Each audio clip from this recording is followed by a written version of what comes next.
Running hot takes. That's what we're going to talk about today. So I put on my Instagram and threads for y'all to give me your running hot takes. And I got some really hot takes. Welcome back to the channel. Hello, good run streaker. You know everything. If you're new, go check out the rest of the videos because I've been running every single day for almost 9 years coming up. Ran across the United States, did a few 100-mile races, a few marathons, and you know we're going to keep going. So I'm really excited about this one because there's a lot of controversial things in the running space, especially on social media, and I was actually genuinely curious to see what people think. And I'm gonna give you my opinion, and some of them, I may not even have an opinion, I'll be just reading it to you guys. The first hot take was that non-elite runners shouldn't bother with carbon-plated shoes. And I asked why, and she said she rather, since she's 27 and she's young, she'd rather wait till she's much older and save the carbon fiber shoes so when she is older she still feel like she still have a little bit of speed in her versus going down the hill. So I thought it was going to be something completely different. So I told her mine is the complete opposite. While I'm young and then I have the potential of being as fast as I can, I'm going to use the carbon fiber plated shoes to enhance my speed. And I know it's not for everybody, but also I think carbon fiber plate shoes, whether you're young, you're old, it'll give you a capability that you have already, but it unlocks it more. And I also get there's another side of it. There's injury and all of that. But my hot take is from that is I run with carbon fiber plate shoes even on easy days sometimes. I do it because it's just so comfortable and I actually enjoy it. And I don't think I'm getting injured from it. So my physical therapist told me while I was dealing with some posterior shin stuff that he recommended that I use a carbon plated shoes in some of my runs. And his logic made a lot of sense. When you're having posterior shin issue, when I'm collapsing, I was pronating a little bit, which was pulling on the muscle on my tibia. And the carbon fiber plate shoes will catch my feet from collapsing too far deep because it's getting it to propel forward before I go too deep in and put more strain on the shin bone. So I started doing that and I really felt the difference and I saw what he was talking about, and then we did some slow-mo video for me to really see the difference between a carbon plated shoes versus a non-carbon plated shoes. So could it be helpful? I think in my case it was. A lot of runners are using Strava for applause instead of progress. I may have to agree with this hot take. I do see nowadays people are trying to say, hey, look at me, I did this, versus, hey, let me track my progress and share with individuals that I'm following or that are following me on Strava. And Strava is taking a way of becoming a social media platform because not only it's not about your workout, your hike, your run, your cycling, your swimming. It's I can upload videos now. I can upload pictures. I can do some of those things that you can do on Instagram or on TikTok. And it makes it more of I want to show what I'm doing versus sharing what I already do. Or let me go do more stuff just to show it versus let me just show what I'm already doing. Even though I agree that Strava is becoming a clout chaser kind of thing, but I don't think it's a bad thing. If it encourages people to move their body, that's a win. Even if it means that they're trying to show off, but you're moving your body, right? So that's a win. So it's not a bad hot take. It's a good thing. You're not an ultra marathoner until you run 15 miles at the least. That's a hot take. Okay, when I first started running ultras, and I didn't even know what it was because of my ignorance, if you were to tell me you run a little more over a marathon, you know, the 50K, you're at an ultra marathon, to me personally, I used to think, how's that an ultra marathon? I just ran like 6-7 more miles than a marathon.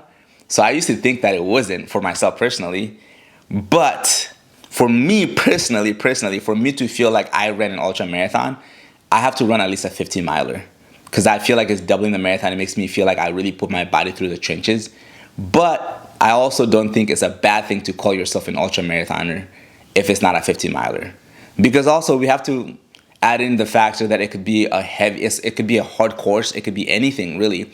So an ultra marathon is going to the distance longer than a marathon. So if you run longer than a marathon, you are an ultra marathoner. So I do not agree with this hot take, but I understand because personally I have my feeling about what makes me feel like I'm an ultra marathoner. Not specifically, you have to do this to be an ultra marathoner. Oh, your watch time is your marathon official time, not your chip time. That hot take, I think chip time at all time. It does not matter what your watch says. It does not matter what your Strava says. if the chip says this is your official time, that is the most accurate as it can be. As you guys may know, I wear 4 watches. I've done races with the 4 watches. If it was a watch time, you know how good my PR would be? And I know it wasn't, because there's so many things that the watch doesn't have the capability to 100% do. When the course is fully measured and it's fully traced the way it should be, and you go through these chip readers every time, so they're not gonna kind of like chip you away from your PR. They're giving you the most accurate as it can be. And I believe my watch. I think watch is a tool to help you be where you need to be, or it could be sometime matched with the chip time. But if the watch is faster than the chip time, the chip didn't do it wrong. The watch failed you. So that hot take, I agree that your watch time shouldn't be your PR versus chip time. But if you go and run by yourself with your watch, like I want to do a 5K time trial, whatever your watch shows you, I think it's fair to say I did a time trial by myself. As long as it's not a time elapse, no pause, nothing, you can say that's my attempted PR, not on the race. A fast 5K is more impressive than a mediocre marathon. I completely disagree with that hot take.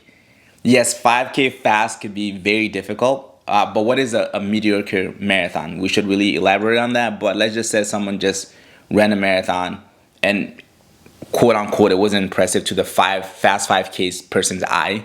I still think that they went through a marathon. A marathon is difficult. No matter how fast or how slow you go, you're still on your feet for 26.2 miles. So that effort alone, whether it is mentally going to drain you or physically, even physically you don't feel it, mentally you're going to be thinking, I got to go another 10 miles, I got to go another 6 miles. It's still impressive to me. So fast 5K is awesome, but a marathon mediocre, if you call it that way, is still awesome. So that hot take I disagree with. Which would you be more scared to try to achieve? Fast 5K or a mediocre marathon? Wait, I was just told, which one would I be more afraid to achieve, a fast 5K or a mediocre marathon? This is gonna be weird now. If it's my answer, I would be scared to do the fast 5K. Because, oh man, you got me good there. Because, I can feel my lung. I can taste blood already. That iron. There's no pacing. It's all out right away. But it still doesn't take the matter of the fact is that a marathon is still difficult. It doesn't matter. So even though I would be afraid to do a fast 5K, then you're a quote-unquote mediocre marathon. I don't know what that means. Like running a 3:30, is that mediocre to you? Because I can comfortably just do that today. This is a tough one. You guys let me know in the comments below what you think. Also, that was pointed to my awareness. I'm also shocked when I see somebody who's running a really fast 5K all the time and they struggle in the marathon. And I would assume that their marathon would be at least a sub-3, but they struggle to hit a sub-3, even though they clearly are pushing and they say that they are. So it's like, it's a tough one. Running influencers were more objective and less like an ad before all the paid partnerships.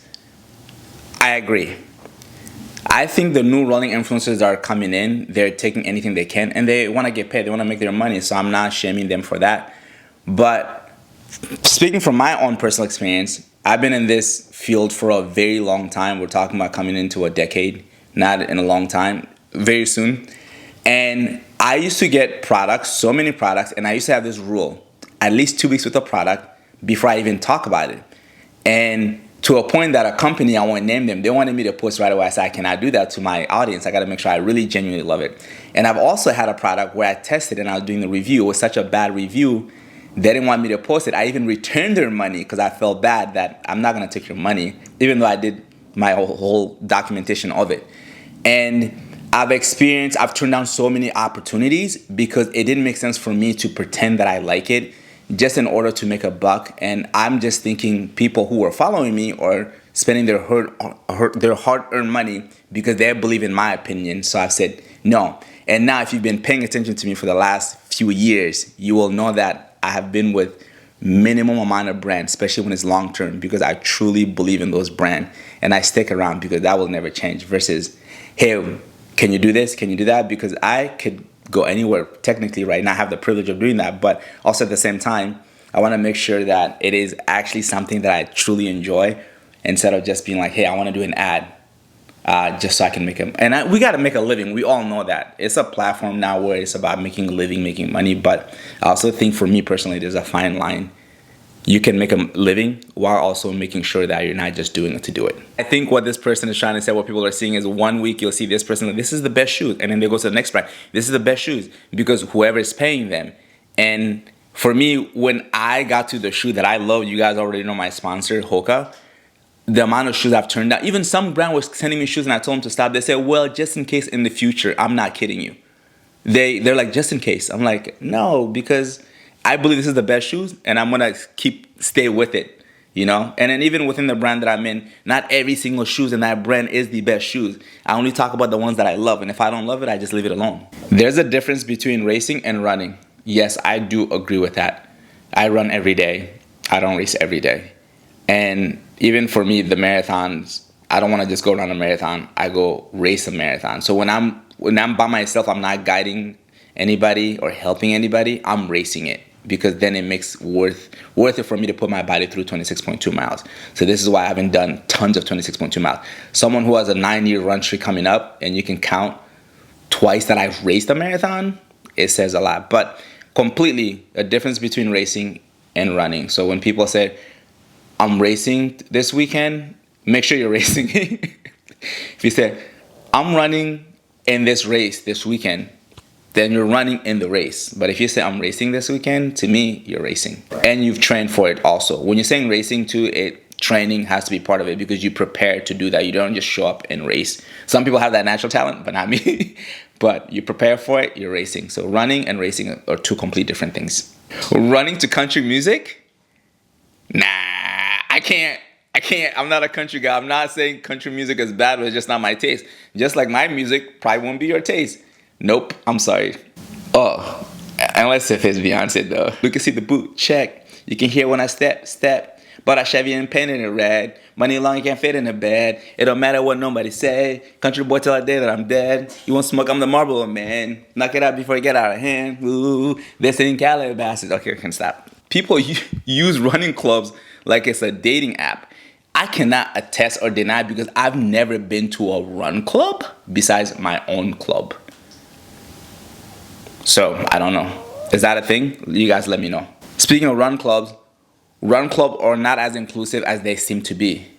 That also I cannot relate, because I don't go to anyone's run club. Not because I'm trying to say I don't like your run club, but I do my own little once a year, my anniversary run, but I make sure mine is inclusive. If you show up to run for my run streak anniversary, which you guys should stay tuned, it's going to be some point in May, mid-May, I make sure that no one's left behind. If you are the slowest in the group, I'm not there to run fast. I will stay in the back with you. And if I feel like the pack is getting too stretched apart, I will sprint to the front and tell somebody, hey, can you guys slow down a little bit so we all sit together? So I 100% make sure mine is inclusive, because this is why we came out to do that. We didn't come out here to show off speed. We didn't come out here to be, I guess, dating, because I didn't know that's the thing. Maybe you can see somebody at a run club and be like, you click off. But like, if the intention is like, let me go meet somebody, that's your thing. I don't do that. But we get out there and we have fun and we run, we stay together. Too many white conservative men in the space praised. No comments. I plead the fifth. The first hot take was about carbon fiber plates. This is also on that. Judging runners who use carbon plated shoes. I think no one should judge runners that use carbon fiber plated shoes. I use carbon plated shoes all the time. You can use your carbon plated shoes. And also, if you really think about it, if I'm like slower compared to the elites, are the elites gonna look at me? Hellah shouldn't use carbon plated shoes. He's not a good runner as we are. He's not as fast. Like, what? No. It's out there for all of us to use, free for all. If you want to buy it, you buy it. It's your money. You do what you want with it. That's it. I like this one a lot. Tights without shorts on guys is weird. Okay, let's rewind a little tiny bit. I love wearing my half tight, but also I wear tights underneath my half tights, and it kind of holds me pretty well, if you know what I'm talking about. So compression tights, compression shorts, compression underwear, how you say it. But people would look at me when I'm doing my get ready with me. Why are you wearing another tights underneath a tight? Okay, do you mean wearing your half tights, like regular running half tights, and then putting shorts on top of that? I think that's weird. But if you're talking about just wearing a regular like underwear tights or compression tights, and running, then I agree with you, because I wear a compression tight and then put my half tight on top of that because it kind of holds me better. But it's also comfortable for me to do that. But if I'm wearing my underwear tights, I put on shorts on top of that. I think that's weird. So I'm trying to understand what exactly you mean. But if you mean regular half tights when you're running, like regular performance half tight, I think it's kind of weird to put shorts on top of that, because that kind of defeats the whole thing. Consumerism is destroying running and brands don't care. I think you're technically right, because it's a big boom and people are into running and people want the stuff that help them be a better runner and do what they got to do, and people are seeing the things that are out there that people are using, and brands are going to take advantage of that. So there's a demand for it, so they're going to do what they got to do to make sure they capitalize on that. Pace doesn't matter if your elapsed time show you pause your watch. You can never hide in running. You can show it on your phone. You can show it the watch face. But your time elapsed, you go on Strava, you will see people's time elapsed. If you see me run an impressive like 6:30-minute mile for 10 miles, go look and click on the run and see the detail, because I show everything. You'll see if I pause my watch, because if you pause the watch, the elapsed time is running in the background. So it's going to show the total time out there. I've been out there running. So this is a good hot take. This is a really good one. It doesn't matter, you know, your time elapse is gonna show. You don't need runner, super shoes, GPS watch, or other expensive gear to be a runner. Just run. I agree. I mean, now it's different, but when I started running, I was running in rush runs. It was a regular lifestyle shoes because I had to run after it. I was like, oh, it's running shoes. It worked for me, and I didn't need something expensive.